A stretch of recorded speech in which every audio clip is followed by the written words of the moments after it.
So ಅಂಥ ಅದ್ಭುತವಾದಂಥ ಮೂಲಸೌಕರ್ಯಗಳು, ಆಸ್ಪತ್ರೆಗಳು, ಶಾಲೆಗಳು, ರಸ್ತೆಗಳು, ಕಟ್ಟಡಗಳು, ಎಲ್ಲ ರೀತಿಯ ಮೂಲಸೌಕರ್ಯಗಳು, ಎಲೆಕ್ಟ್ರಿಸಿಟಿ, ನೀರು, ಪ್ರತಿಯೊಂದು ನಮ್ಮಲ್ಲಿ ಇದ್ದಿದ್ದರಿಂದ ಇದು ಬದುಕು ಇಲ್ಲಿಂದ ಸ್ಟಾರ್ಟ್ ಆಗುತ್ತೆ ಅಂತ ನಾನು ತಿಳ್ಕೊಂಬಿಟ್ಟಿದ್ದೆ. ಇದು ಇರೋದು 2%, ಕೆಳಗಡೆ 92% ಬದುಕಿದೆ ಅಂತಲೇ ನಮ್ಗೆ ಗೊತ್ತಿರಲಿಲ್ಲ. ಆಮೇಲೆ ಬೆಳೀತಾ ಈಗ ನಾನು ಗಲ್ಫ್ ದೇಶಗಳಿಗೆ ಹೋದಾಗ ಅವರು ನಮ್ಮದು ಡೆವಲಪ್ಡ್ ಕಂಟ್ರಿ ಅಂತ ಏನು ತೋರಿಸ್ತಾರೆ, ಇದರಲ್ಲಿ ಏನು ವಿಶೇಷ ಇಲ್ವಲ್ಲ, ಇಷ್ಟು ದೊಡ್ಡ ರಸ್ತೆ ಮಾಡಿ ನಮ್ಮ ಹತ್ರನೂ ಇದೆ, ಇಷ್ಟು ದೊಡ್ಡ ಬಿಲ್ಡಿಂಗ್ ಕಟ್ಟಿದೀವಿ ನಮ್ಮ ಹತ್ರನೂ ಇದೆ, ಆಸ್ಪತ್ರೆ ಕಟ್ಟಿದೀವಿ ನಮ್ಮ ಹತ್ರನೂ ಇದೆ, ಸ್ಕೂಲ್ ಕಟ್ಟಿದೀವಿ ನಮ್ಮ ಹತ್ರನೂ ಇದೆ, ಇವೆಲ್ಲ ನಮ್ಮ ಹತ್ರ ಇಲ್ಲದೆ ಇರೋದೇನಿಲ್ವಲ್ಲ, ಇದನ್ನೇ ಡೆವಲಪ್ಡ್ ಕಂಟ್ರಿ ಅನ್ನೋದಾದ್ರೆ ನನ್ನ ದೇಶ ಡೆವಲಪ್ ಆಗಿ ಭಾಳ ವರ್ಷಗಳಾಗೋಗಿದೆ, ಶತಮಾನಗಳು ಕಳೆದೋಗಿದೆ ಅಂತ ಅನಿಸ್ತಾ ಇತ್ತು. ಇದು ನಮ್ಗೆ ಗೊತ್ತಿಲ್ಲ. ನಮ್ಮ ಏನಿದ್ರು ವೆಸ್ಟರ್ನಿಂದ ಬಂದಿದ್ದೆ ಸುಖ, ಫಾರಿನ್ನಿಂದ ಬಂದಿದ್ದೆ ಚಂದ ಅಂತ ಅನ್ಕೊಂಡಿದ್ದಂಥ ಕಾಲ ಆ ಕಾಲ. ಈಗ ಅದೆಲ್ಲ ಮರೆಯಾಗ್ತಾ ಇದೆ.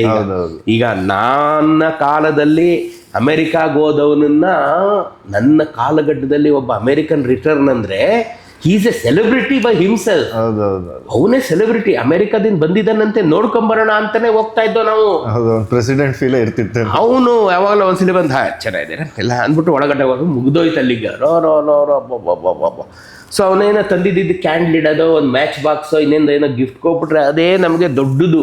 ಹೌದೌದು. ಈಗ ಯಾರು ಅಮೆರಿಕಾದಲ್ಲಿ ಇದ್ದೀನಿ ಅಂದ್ರೆ ಅಯ್ಯೋ ಪಾಪಚ್ಚೆ ಅಂತ ದುರ್ಗತಿ ಬಂದ್ಬಿಡ್ತೀವಿ ಅಂತೀವಿ. ಯಾಕೆಂದ್ರೆ ನಮ್ಮ ದೇಶದಂತ ದೇಶ, ಈ ಊರಂತ ಊರು ಇನ್ನೆಲ್ಲೂ ಇಲ್ಲ ಅನ್ನೋ ಸತ್ಯ ನಮ್ಗೆ ಈಗ ಅರಿವಾಗೋಗಿದೆ.